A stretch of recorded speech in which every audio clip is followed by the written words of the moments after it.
pengesahan RKUHP, rancangan undang-undang pertahanan, rancangan undang-undang pemasyarakatan, rancangan undang-undang minerba, dan rancangan undang-undang lain yang membahayakan rakyat.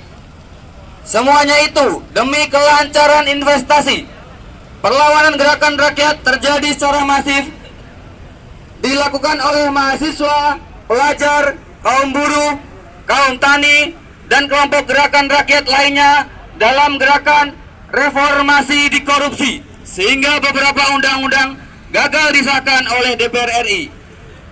Namun selanjutnya, pemerintah dan DPR telah bersepakat dan satu suara dalam mendukung rencana undang-undang maupun revisi undang-undang yang dapat mempermudah investasi dan mengancam ruang gerak masyarakat dengan pemidanaan bagi para penentangnya.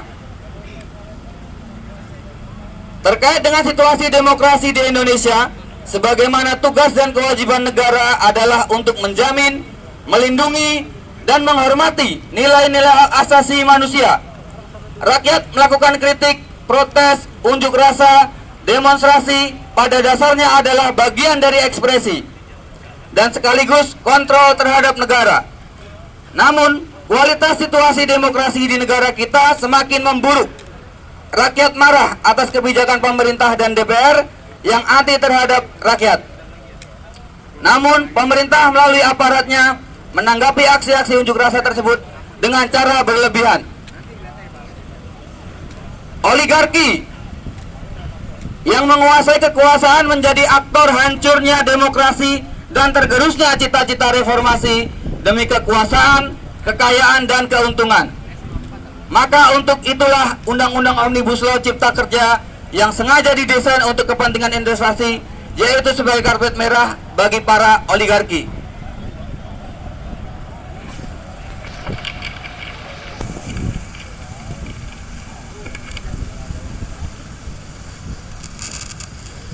Situasi perburuan hampir 2 tahun belakangan ini sangat terpuruk akibat dampak pandemi COVID-19. Banyak para buruh yang di PHK sepihak, dirumahkan, diliburkan, upah tidak dibayarkan dengan alasan perusahaan sedang merugi dan bangkrut. Situasi tersebut diperparah dengan adanya kebijakan pemerintah dengan diterbitkannya Omnibus Law atau Undang-Undang Sapu Jagat yang disetujui oleh DPR RI pada tanggal 5 Oktober 2020 dan disahkan oleh Presiden Jokowi pada tanggal 2 November 2020, yaitu Undang-Undang Nomor 11 Tahun 2020 tentang Cipta Kerja atau biasa disebut sebagai Undang-Undang Cilaka. Bahkan saat ini juga telah diberlakukan PP Nomor 34, 35, 36, dan 37 sebagai aturan turunan dari Undang-Undang Cilaka tersebut. Dampak dari penerapan Omnibus Law dan PP turunannya tersebut sangat terlihat jelas, yaitu tidak adanya kenaikan upah sektoral kaum buruh di tahun 2021. Bahkan beberapa daerah malah tidak ada kenaikan UMK sama sekali alias 0%. Selain itu, soal pengurangan hak pensiun ataupun pesangon para buruh dari 32 bulan gaji menjadi 25 bulan gaji atau 19 bulan dibayar pengusaha, 6 bulan gaji dibayar melalui JKP, jaminan kehilangan pekerjaan. Omnibus Law Cilaka juga sebagai legitimasi aturan hukum atas keserakahan oligarki yang menjarah kaum tani di pedesaan dan masyarakat adat yang tanahnya digusur paksa atas nama investasi.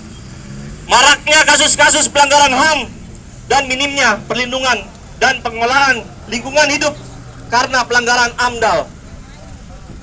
Semua itu sebagai jaminan kemudahan perizinan investasi dan Undang-Undang Omnibus Law Cilaka ini tetap disahkan dan diberlakukan walaupun telah banyak ditentang oleh kaum buruh, mahasiswa, pemuda, pelajar, dan kelompok gerakan rakyat lainnya.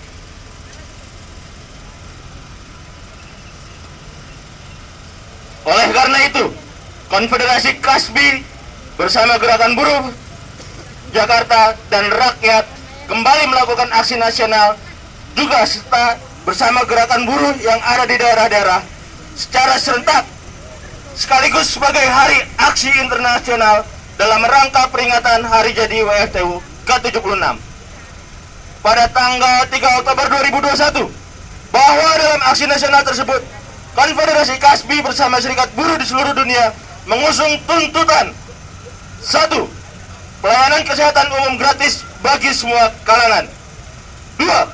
Peningkatan kesejahteraan hidup bagi kaum buruh dan pensiunan atau korban PHK. 3.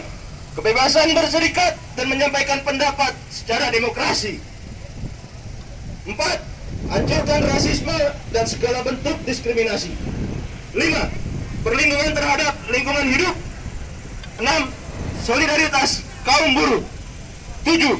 Semua orang mempunyai hak untuk menentukan apa yang dia kehendaki mengenai hari ini dan masa depannya.